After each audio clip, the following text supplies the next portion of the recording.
dedicated to all my beautiful queens, all my beautiful ladies out there. She's a queen. Go queen. You got it, girl. She's a queen. You better represent. Go queen. Go queen. Go. She's a queen about her business. Queen.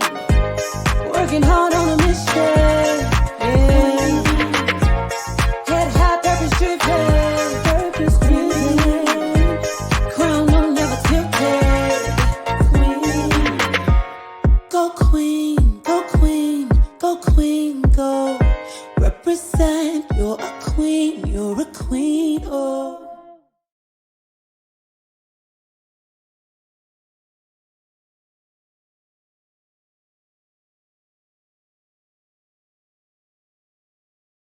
So thank you guys for joining another episode of the Q Chat. Today I have a very special guest. Her name is Dr. Shree Walker. She's an educator, motivational speaker, and author. And she has a book called The Resilient Walker. And she really, really, really has a great story to tell. I'm excited to speak with her. We're going to talk about resilience and just coming out of the ashes and just being on top. So I'm really excited to speak with her. How are you doing today? I am living the dream. How are you? I'm doing great. I'm so happy to speak with you.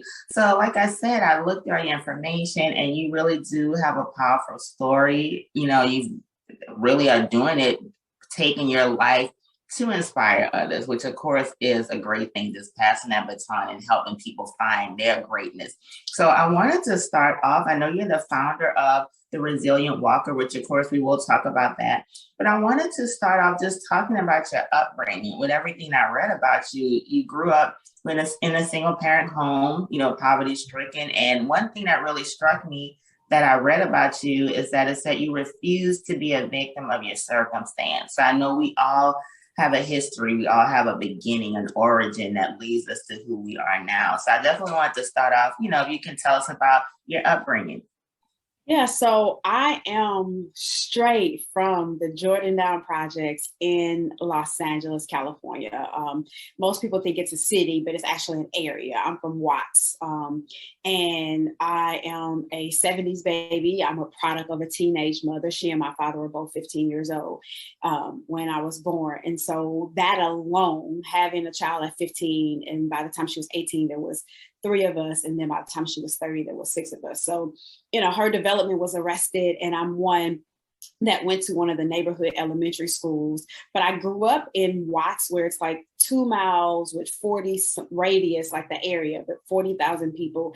And it was like just impoverished, gangs, drugs, just this scene adversity, but also being in LA, you see Hollywood, you see possibilities. And so with me being a transient student, someone who really believed in the possibilities as a young age, I was that child that believed in the golden rule and really believed in the possibilities. And so although I grew up in an impoverished environment with financial instability and then being nomadic with moving from school to school to school became my refuge. And so Watts kind of instilled a lot of core beliefs in me. They call it Watts, meaning as an acronym, where we are taught to survive under pressure. So we say Watts up. And so there were a lot of skills about keeping your word, about, you know, showing up for people and supporting people that I learned in that environment that were a lot of transferable skills throughout life. So school was my refuge. I attended schools in a year and a half, struggling, trying to survive. But because school was my refuge, I was one that persevered and was like, I have to graduate from high school. I have to graduate from high school. So although horrific at times with dealing with abuse, you know, I was abused by my stepfather at 5 years old, a female neighbor at 10, inappropriately touched my grandfather at 16, raped at 19, had Bell's palsy on the left side of my face. So very horrific situations. I like to say it was good that I was afflicted because of who I became, and the core of me was never tainted. So LA Watts was my sense of life and understanding, and it has evolved over time.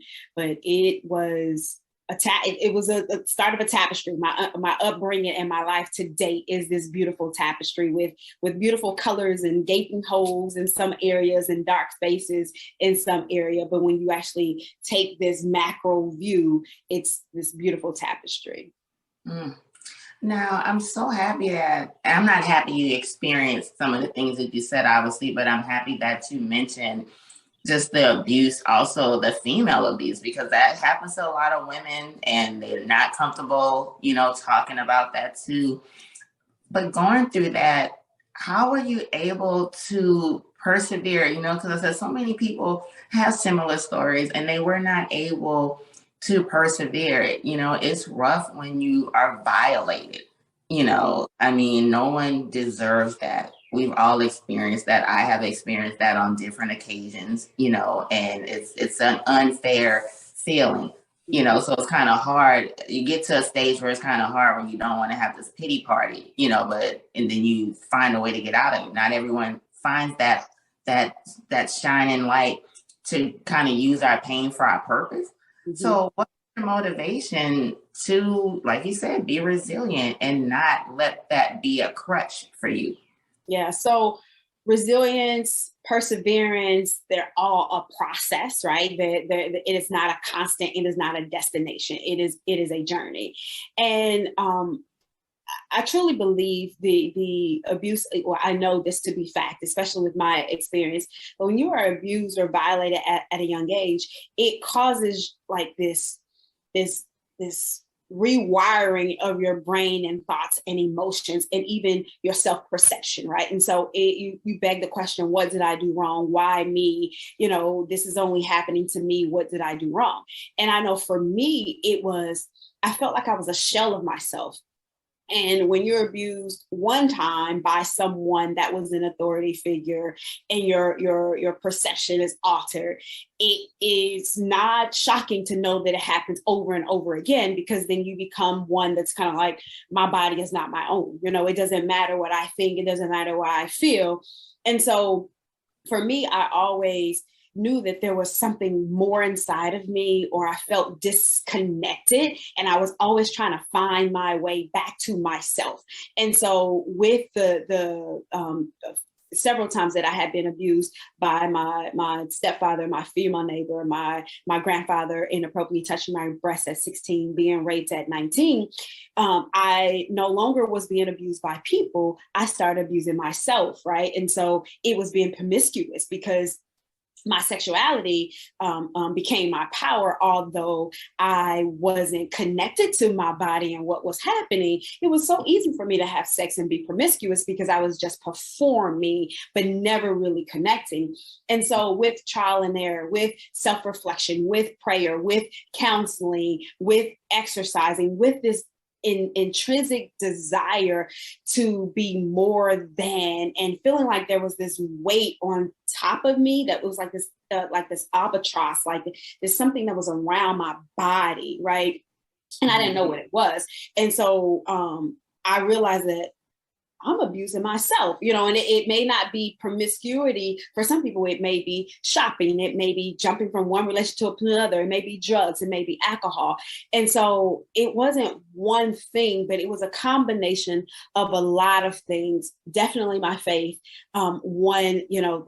This law of forgiveness, this law of being your better self and desiring that and figuring out what I had to do to become my better self. And it started with realizing that I didn't do anything wrong, and forgiving myself for even believing that, it required me to connect to my younger self, having those conversations, those tough conversations, and then taking some responsibility about the behaviors that I had picked up that weren't true behaviors and learning how to replace that. So being resilient is a process and a journey, and really understanding that it's not going to happen overnight. And you have to be kind and have compassion to yourself and figure out what works for you. For me, it was in therapy and exercising, and sometimes not at the same time and not at the same depth, but there was this balance of me figuring out what worked for me. And for others, it may be medication, it may be therapy, it may be swimming, but you have to figure that out. But the most important thing is to know that it is definitely a process and it is a journey, because even now at 40, I'll be 45 in May, at 45, I'm still learning and unlearning things as they manifest and as I evolve. So it's a process and you have to figure out what works for you. Yes, you just said a word.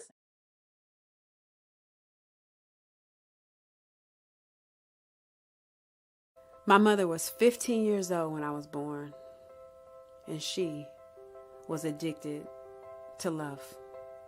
She looked for love in all the wrong places. By the time she was 18, there was 3 of us. Before she was 30, there was 6 of us. Her development was arrested, and she did the best that she could. 1 in 4 girls are abused. 1 in 6 boys are abused, but healing is possible. Abuse causes a lot of pain. You begin to question your self-worth. Am I enough? Am I too much? I confronted my abuser at my brother's funeral. I was able to walk up to his dad and grab him by his hands and say, "I remember everything you did to me vividly. However, I forgive you." Yes, you just said a word. Same thing. I'll be 45 in April, and you're right. It is a process. And that's the thing that I think sometimes people don't quite grasp. You're not just going to wake up one morning and all that pain is going to be out the window. All those memories are going to be gone. If it could be that easy, a lot of us would be walking around healed, healthy, and whole. But that's not how it works. It is a process. It is doing the work. When you've been violated, you've experienced abuse, when you just experience pain, it's not something that you can snap your fingers and wash away. We really wish we could. And like you said, especially as women, we find other tools sometimes. And before we get to that stage of enlightenment, we find those other tools to try and wash it away, whether it's promiscuity and sex. A lot of us have gone through those stages where we've used our bodies. Like you said, you do feel some level of power after you've been violated at one point. It's like, okay, now I can use my sexuality as a weapon, as a tool, but then once you get enlightened, it's like, okay, this isn't working either, because now I'm still falling into another cycle of violating my body though, So it is a process to work through it. And that is what's called doing the work. Like you said, whether it's finding therapy, meditation, manifestation, whatever it is you have to do, it is doing the work. We all have ups and downs. And like you said, it is unlearning a lot, and that is the true challenge, when you have to unlearn those past behaviors. And sometimes breaking those generational curses do not make you popular. Like, it is isolating as well, because a lot of us have been violated within our own bloodline. So it's a lot of work, but it's not for the weak, but it can be done. So I definitely appreciate that, what you said. And that definitely is a mark of resilience, obviously. So there's so much more I want to talk to you about. So I know, like, with your journey, because we will get to the book, like I said, I got to touch on so many other things with you. So you also provide transformative professional and personal development opportunities for life learners. So I like how you're doing that, because I think a lot of us sometimes, and like, we're like the same age. So a lot of times I feel some of us who have gone through some traumas, it has caused some slight setbacks sometimes, not for everyone, but sometimes it causes setbacks in our journeys to find our purpose and to do what makes us happy and what will fulfill us. So can you touch on how you're providing a transformative professional and personal development, and describe life learners for people who aren't familiar? Yes. So oftentimes people, as we are entrepreneurs or business people, or even movies or stores, when you're developing, like, what's your target audience? What's your demographic? What's your target audience? Who are you trying to serve? And my response to that always is the human spirit.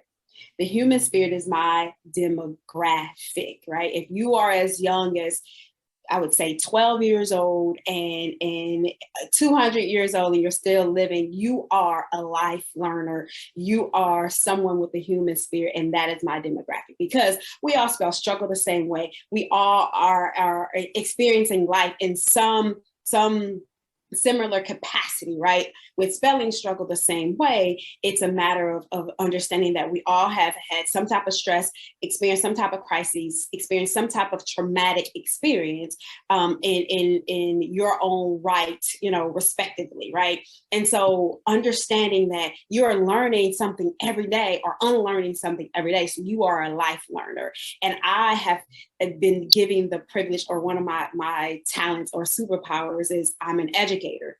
And so I taught school for several years. I was a dean. I was a director of special populations. So I provided I was given complex projects with students in foster care or juvenile detention centers or students with disabilities, and created practical procedures.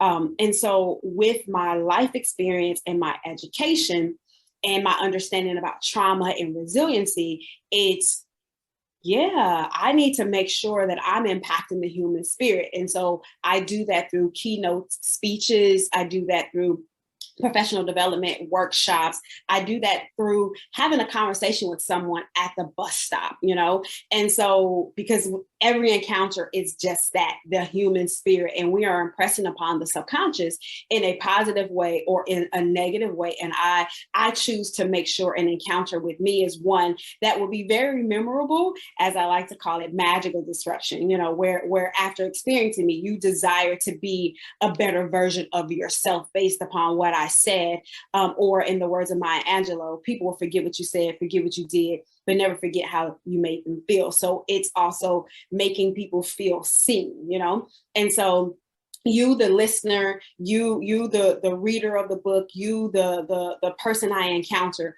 you are a life learner. And my demographic is the human spirit. So I go into colleges, universities, prisons, faith-based communities, athletes, women's groups, men's groups, children organizations. Life learners are just people with human spirits, and they desire to be magically disrupted and empowered to be the best version of themselves.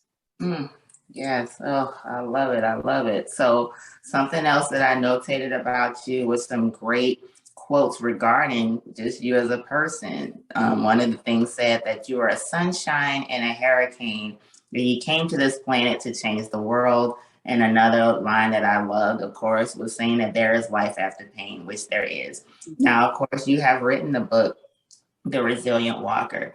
Now, what inspired you, though, to, like right now, books are the new business card. A lot of us have these amazing stories inside of us, these amazing testimonies, and some people have chosen to go that route to put it in a book. It's not easy for everyone because, I think especially with our culture, we don't want to be telling all our business, so sometimes people aren't willing to necessarily be forthcoming on past traumas or things that they've gone through to inspire others. Because like I said, some of us were raised in that cloak of, don't share that stuff. Don't tell our business. What happens in this house stays in this house, that type of, thinking. So what made you decide, because obviously you do have a mission to help people. So what made you decide to write the book, and can you tell us some more about it? So it was just time. It was just time. At a young age, I was one that I really enjoyed school, right? And not in the sense of, oh my God, I love school, but school was a refuge because I was living in this chaotic world. School had rules and set expectations. You do A, you do B, it equals C. It was absolute. It is truly structured. And so I was a writer. I loved writing haikus. I loved writing poetry. I loved writing stories. But over time, with me having so many gaps in moving schools, I have processing delays, or dyslexia. So even in this conversation, if you see me pause or I get stumbled on my words, I'm thinking one thing, but something totally different comes out. And so with writing the book, I always knew I had something to share because of my outlook on life. I truly believe in the possibilities. I truly believe in the golden rule. I'm truly a giver. I believe in world peace. Like I'm that kind of kid from the Jordan Down projects. I don't know how to fight. You know what I mean? Like I can play dead and I can bite. That's all I got. So it's one of those things where over time with my journey and my outlook on life, I just knew sharing it with people in some type of medium, right? Whether it's a book, whether it's film, or whether it's conversation, I wanted to do that. And so I started to believe that I wasn't a writer. So I stopped writing. I used to write poetry out of pain. And then writing has all these different kind of rules, and I have dyslexia. So, and grammar was a challenge for me. So it's like, how am I supposed to do this? I want to write it. And so dictation. Oh, I can actually just record it, right? And then have it transcribed and work with the editor to, wait a minute, so it was March 1st. I'm thinking March 1st, 2013, I heard Manny Scott. Manny Scott is one of the freedom writers. His life story was kind of depicted in the movie Freedom Writers. I heard him speak at a conference, and he's from Long Beach area. I heard him speak at a conference. And when I heard him speak and share his story, it instantly lit the fire of this flame that was just kind of really low for me. And it was like, that's what I'm supposed to be doing. I'm supposed to share my truth and my story to empower others. I'm doing that in the education sector, but it's so many others that I can impress upon their subconscious and shift mindsets, because statistically speaking,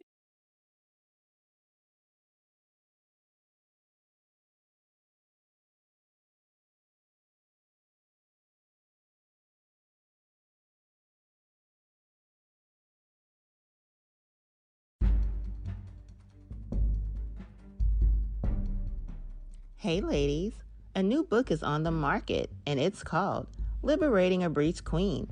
John Headley introduces a woman of color called Lana. Lana rips apart the calluses of the false feminine perspectives that are destroying our female-to-male relationships and their lives. Were they built for love, or just capable of sex with an emotional connection? Here, Lana proves that despite popular opinion, a woman of color can activate her awaiting miracle and experience true success and recover lost or stolen glory.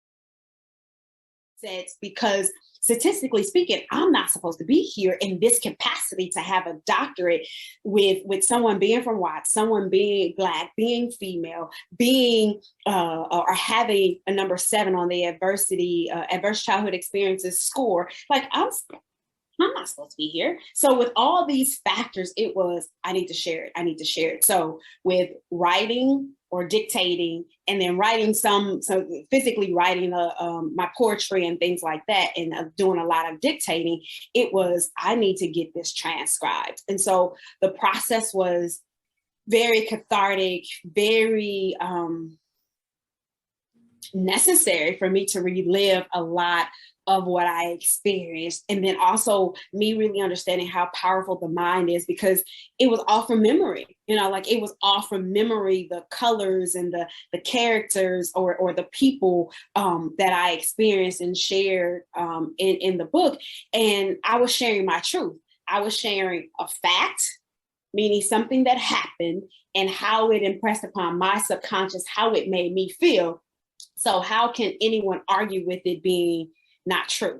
So I wasn't worried about my mom or my dad or my friends or whomever I discussed in the book saying, why did you share that? Why did you this? Why did you that? Because I explained something that was factual. It happened in my understanding or how it impacted me. And then I also had compassion for them as actually people, talk about my mom, I talk about my dad and our relationships, but I also frame them as being people and not parents, where we assign certain characteristics to people who are 15. You're not a parent at 15, you're not a parent at 18, you're not a parent at 20, you may not even be a parent at 35 just because you had a baby, but understanding all of that. So the book will cause magical disruption, and that is the supernatural experience that will cause you to want to be a better version of yourself. It's going to make you laugh. It's going to make you cry.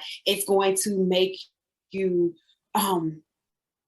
disclose some things just with yourself, and that's the medium as of right now that it's in. It's available Amazon.com, Barnes and Noble, iTunes, and then I'm manifesting it will actually be a film, a series of some sort. So, and then also a play, right? To bring it to life so people, who have other interests outside of reading or listening can actually see it. So it was a process, it was necessary. And I knew that at a young age, it was something that I had to do. And it's part of my contribution to society. I don't have children. And so my legacy, my name, my gifts to this world are going to be how I encounter people and pour out all the things that I'm supposed to do while I'm here, because I definitely want to die empty.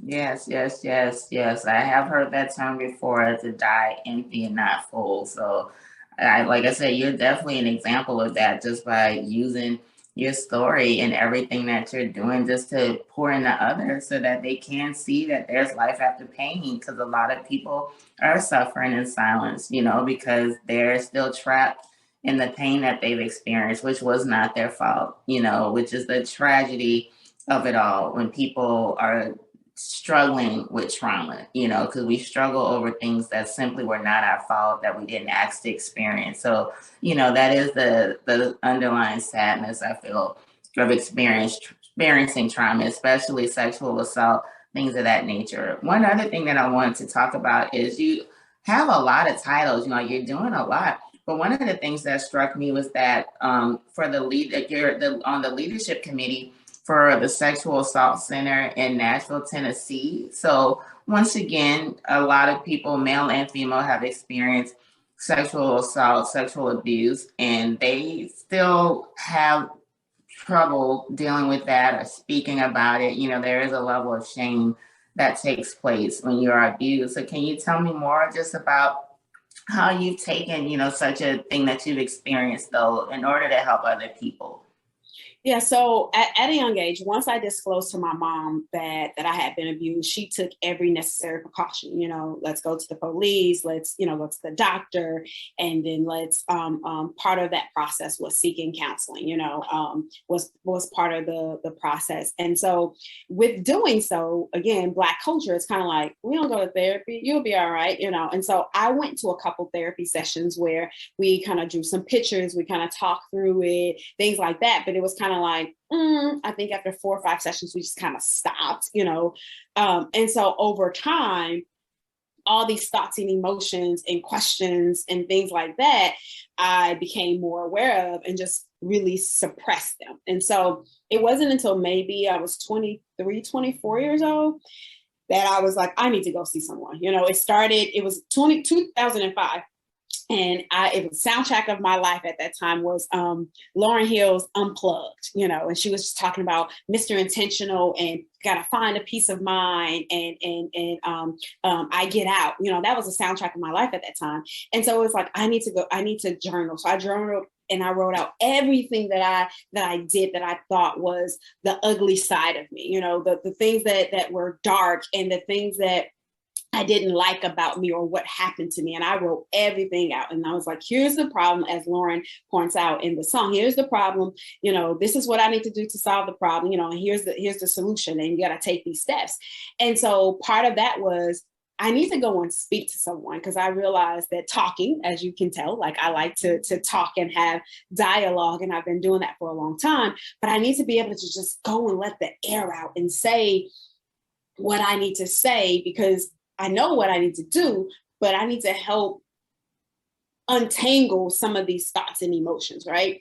And so with me doing that and finding growth and finding peace and finding that it works for me, no, the therapist doesn't tell you to do A, B, C, D, and E, but it's a stream of consciousness and challenging you to shift your perspective, or oftentimes you actually come up with your own solutions and you're already doing it and you just need someone to validate it, or, no judgment zone, right? And so with me realizing that it worked for me, it was like, how can I contribute? I lived in Nashville for 20 something years, and it was like, I want to contribute.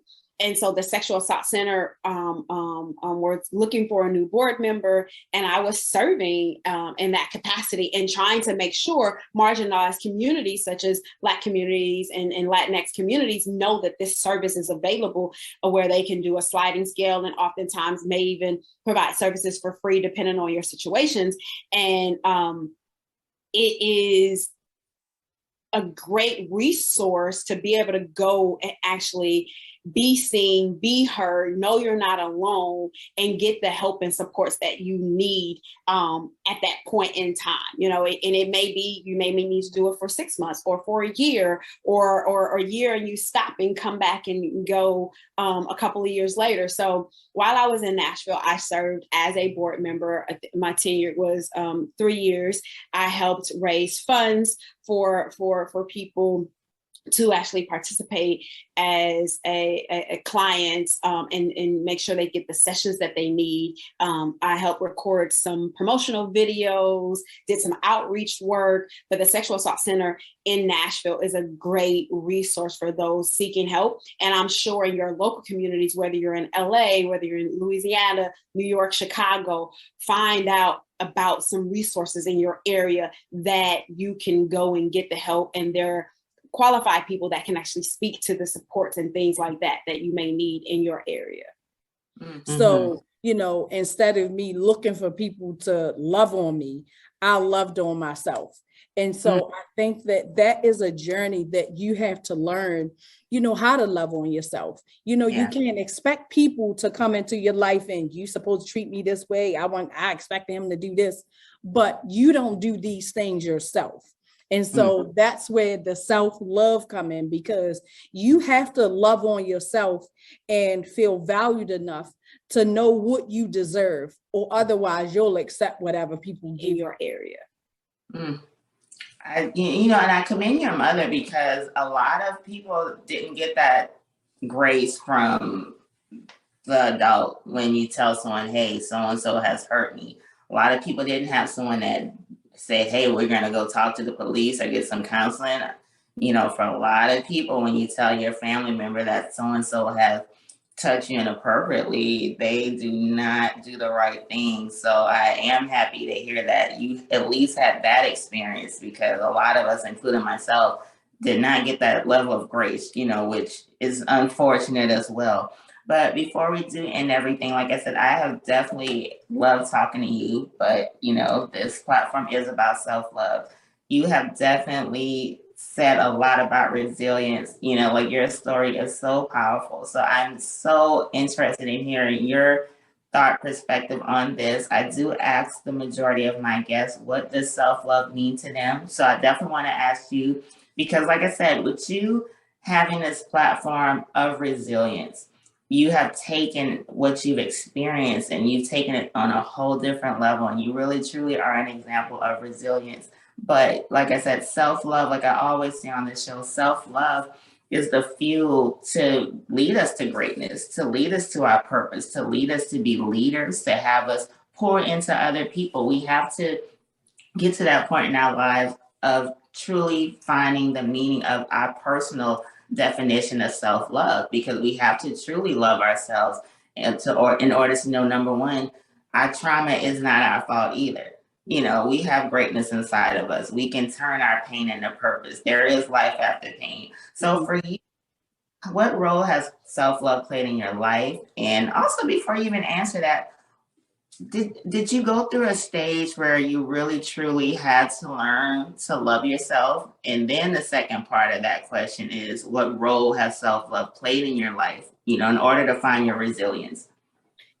Definitely went through a stage where I had to learn to love myself, and it was a stage where I had to learn how to be still, where I made sure my space had order. I had to date myself, and not in the sense of me preparing myself for a mate, but more so just getting to know Shree. What is Shree like? What is Shree, create boundaries for myself and actually become self-aware. And so that is a process, right? It's a process. But there was a period trying to figure out movies, going to concerts, going to sit at the park, and just being by myself and my thoughts.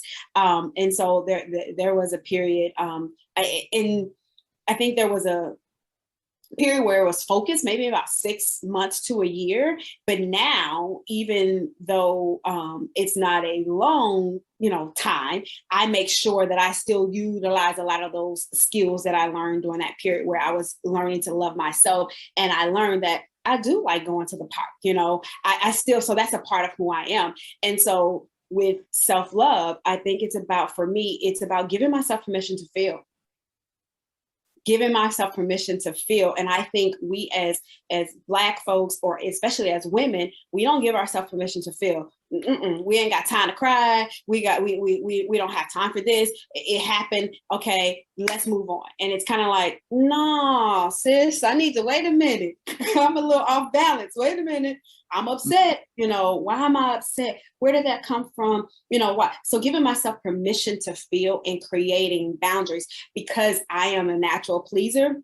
I would give and pour out and pour out and pour out till I am empty. And that's not good for anyone. So reminding myself that I love me, what is self-love for me? It's giving myself permission to feel, keep creating boundaries, and being fully who I am in any room that I walk into. So I'm not exhausted because I've had to perform and be this person over here in this world and be this person over here in this world. When you experience me, whether we're at church, whether we're at a dinner party, whether we are doing an interview, whether we are in a professional development, you get to experience me, So it's those three things: being authentically who I am, being or having boundaries, and giving myself permission to feel. That is what self-love is to me. I love it. I love it. I just definitely just appreciate you sharing your story, just giving yourself, just offering yourself to everyone so that they can learn from what you've experienced. I just really appreciate your transparency, your honesty. And like I said, you really truly are a definition of resilience. I definitely appreciate you. I love your light and your energy. And your story is really powerful. I just really appreciate what you're doing. And it's very important. So before we end everything, though, tell everybody where they can reach you. And another thing, I love how that strong Black woman myth, what we need to get rid of, it's so toxic. And it's not, and the thing about that strong Black woman myth, it doesn't just come from us, other races even like run to us, and other than that, we're the bottom of the totem pole for everything. But when it's time to save the day, let's go find a strong Black woman to save the whole world. And it's really ridiculous, but some of us, we still have this, we have to be strong. We have to have this cape on our back. Some of us have responsibilities that we didn't ask for, being single mothers and things like that. But we deserve to have grace. We deserve to feel our pain and feel our emotions. So I do like how you mentioned that strong Black woman myth, which is really toxic and breaks a lot of us. But before we end everything, like I said, I definitely enjoyed speaking with you. Tell everyone how they can find your information, your contact, your website, and how they can get this book, The Resilient Walker. Like I said, you have a great story and it deserves a great audience. Thank you. Well, I will say, I don't think that it is actually a myth. It is true. We are strong. We are resilient as Black women. But I think people need to balance that narrative As Right. much as I am strong, there is some weakness that comes with that. There is some cost that comes with me being able to save the day and be mom and be dad and be cousin and auntie and all of that. So I think people need to hold space for, yeah, I'm able to do all of these things, but please allow me to have some grace or understand how much that's going to cost me emotionally. And I think that we having these conversations and walking in vulnerability, it's going to shift that narrative by giving yourself permission to feel and boundaries and yeah, just shifting that for people so they can say, yeah, we are strong and we can, create magic, but at the same time, I'm exhausted. I need someone else to pour into me. Iron sharpens iron, and recreating that narrative. I think that's very important. And for people to get in contact with me, everything is Resilient Walker. Resilient Walker on Twitter, Resilient Walker on Instagram, Resilient Walker on Facebook. My website is www.resilientwalker.com. The book is available. Actually, if you're in LA, it's available here in stores at Book Soup in West Hollywood. It's available on Amazon.com, BarnesandNoble.com, also Audible. And I actually narrated the book. So you get to experience my voice, my emotions, my thoughts, my pain through hearing my voice. And I am grateful for this opportunity and so looking forward to connecting with you, the listeners. And if you have an opportunity for me to be able to press upon your network, please reach out. It is resilientwalker.com. There's some information available there. And I'm ready to just pour out so I can die empty, because I got magical things to do. And I am so ready and grateful for this opportunity. Yes, thank you so much. Like I said, I love talking with you. You just have such an amazing story. So everyone, please make sure that you take in so many gems that was dropped in this episode. Number one, there is life after pain. We do not have to be a victim of our circumstance. A lot of us have experienced some unfair hands in life. We did not ask to be abused. We didn't ask to be assaulted. We didn't ask to be on the bottom of anyone's false totem poles. But the thing about it is we do have strength that lies within us. Just like we said about just even being strong Black women, we are beautiful. We defy gravity. We are amazing creatures that are walking this earth, and we are magical. But we are people. We are human. We have hearts. So we do deserve that balance, and we do deserve that grace. So it is okay to feel your emotions. Seek help. You don't have to be stuck in pain, and you don't have to be so wrapped up in being strong that you don't feel the need that it's okay to not be okay, or to seek help, or to just get over the past. There's so much greatness inside of you. There's resilience living inside of you. So just make sure whatever it takes for you to be healed, healthy, whole, and strong. Remember, you are a fighter, you're a warrior, you're a queen, you have that resilience. So do whatever it takes to truly live your best life. You have it in you. You are a winner. So thank you so much for tuning into this episode. Thank you, Dr. Shree Walker. I really, really, really enjoyed speaking with you. I know someone is going to be blessed from this episode. So guys, you can catch this episode and more. Just head over to the website, www.thekeychat.com. You can access this episode on all audio links, and you can also watch the video episode as well. You also can go back and find some great episodes from some other great warrior women who have conquered so many things and have some great stories to tell. So thank you guys for tuning in and for all your support, and make sure you be safe, and of course, to go love yourself.